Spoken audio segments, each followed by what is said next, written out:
you know, it's not like a super formal thing. Okay. Thanks, babe. Oh yeah, I guess I should take off my shoes. I forget. Daddy. It's Daddy. Okay.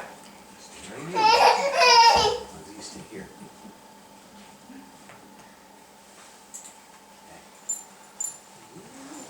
Lindsay, screw this up. He'll be okay. Come on now, buddy. Stay right here. Okay. Is it recording, babe? Yes. Can you see it? It should be.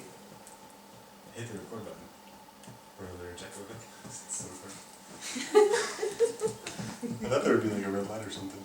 Yeah, it's recording. Alright. We put on clothes for this. Oh, the early days of broadcasting. Okay.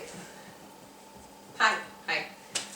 So, thank you for coming. My name's Jacqueline.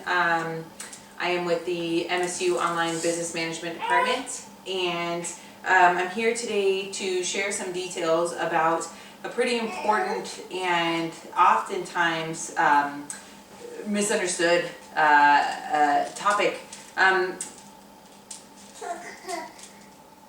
Rear-facing car seat safety, excuse me. Consider this fact.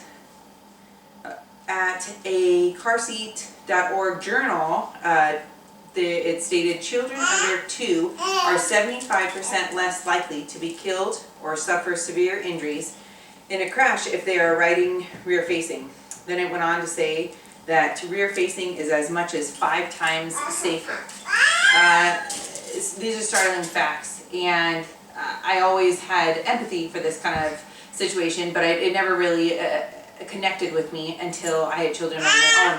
At this point in my life, things are different. I have a 3-year-old and a 9-month-old, and it can get really overwhelming trying to filter through and process all this information. But at some point, when holding these miracles that we had created, I kind of just was really impacted by the need to protect them at all costs. So, in the efforts to always keep them whole, I was able to learn a whole lot about car seats. And it's because of the amount that I've learned about the importance of rear-facing that I'm here today. I hope to illustrate the importance of keeping our little ones rear-facing for as long as possible, and to show just that it's the safest route for them. So, why rear-facing? Rear-facing, first of all, in those first years of growth, it's just a whirlwind of advances for babies and toddlers. Physiologically, maturity to be able to, for the spine to be able to withstand all of the impacts associated with a crash while forward-facing. That maturity happens at about 4 years old. So before then, it's premature, to say the least, to turn them early. According to cpsafety.com, a lot of this has to do with head proportion.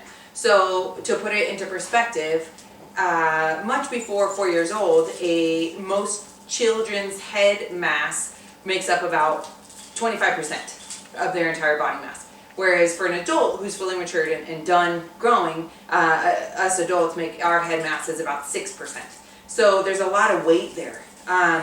In addition, bones and ligaments stay super flexible to accommodate all these massive growth spurts up until well into toddler years. And so you can imagine a child who's forward-facing prematurely, all of the force and the pressure that comes from a crash on the neck, the head, just the entire body is thrust forward.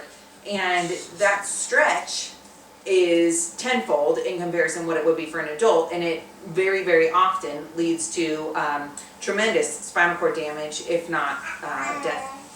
So the first step is to consider state laws. In recent years, the last 5 to 10 years, a lot of this has become public knowledge a lot more than it used to be. And state laws are becoming much more stringent, and they're extending the requirements. What used to be a suggestion at most is now a requirement. Here, the Department of Public Safety websites that services Texas states that the minimum requirement is keeping them rear facing up to age 2 and following the car seat stated limits. So 2 years old and hitting those height and weight limitations. Thinking of those, it's important to think about how to pick a seat. So how to pick a car seat. The reality is, and it can be a little daunting, but the reality is that there's similarities across the board amongst all car seats. All of them have to meet the same crash test performance standards. So that's kind of the baseline. From there, there's slight variations. Some manufacturers choose to offer higher safety, whether it be a stricter harness or different things along those lines. Other seats offer more bells and whistles, a cup holder, those kind of things. Those would be some differences between seats, but they all start at a similar baseline. The National Highway and Traffic Security Administration, their advice is that the best car seat is the one that fits your child properly, is easy to use, and fits in your vehicle correctly.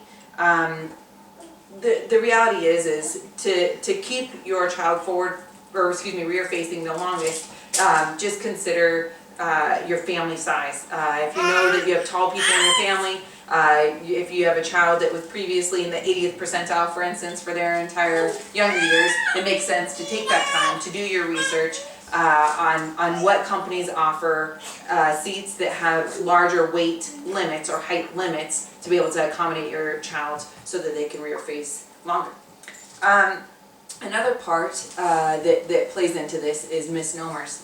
So oftentimes people think, well, I'm going to switch my child's positioning because I think that my child's too big. And the reality is that's oftentimes just our soft family hearts feeling for him. But there's no such thing. Well, I shouldn't say no such thing. The reality is that it's detailed right in the manual. And so follow the manual's guidelines. If it says at 35 pounds, change them. You can truly wait till 35 pounds, regardless of if they look squished or slightly uncomfortable, they're just fine. The average rear-facing weight limit is 35 to 40 pounds before you have to switch. So that's a pretty significant weight. As far as height limits go, it can vary.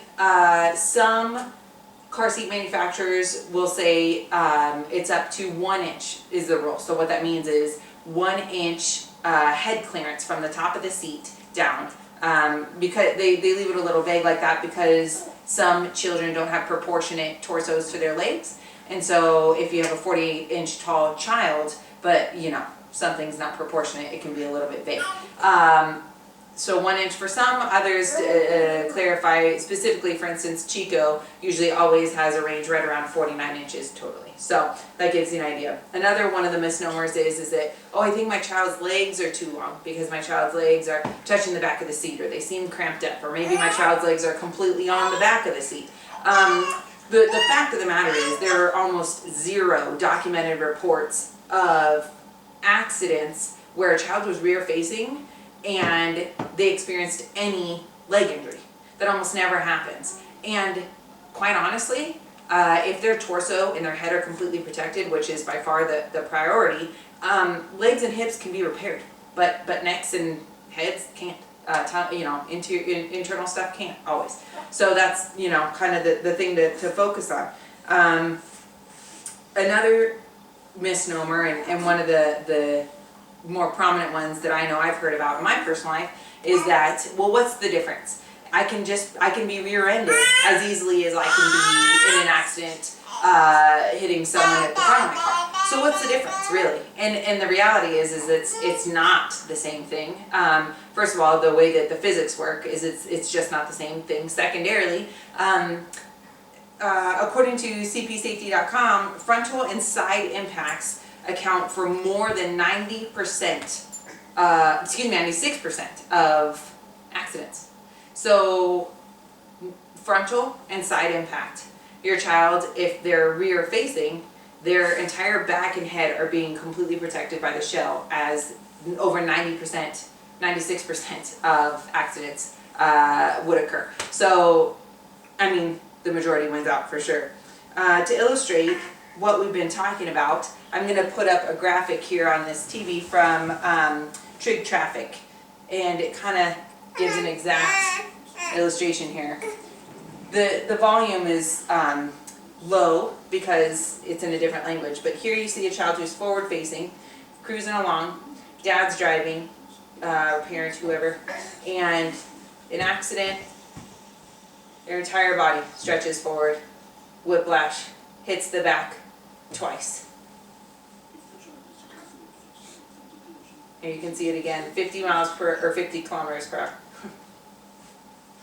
And it looks like the connection loss. But you can see there the point that I'm trying to make there.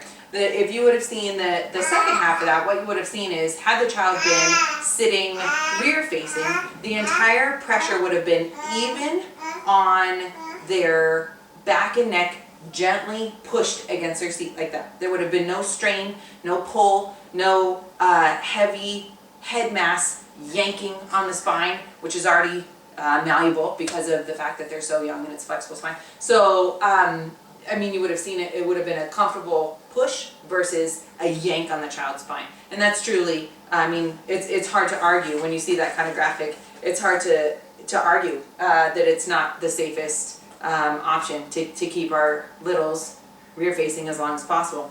There's a website called carseatsforthelittles.org, and they summed it up nicely. They said, the science is very clear. Spinal maturity happens with age. Whether the child is 18 months and 20 pounds, 18 months and 30 pounds, whatever it is, their spines are maturing at the same rate, and therefore there's similar vulnerability to significant injury.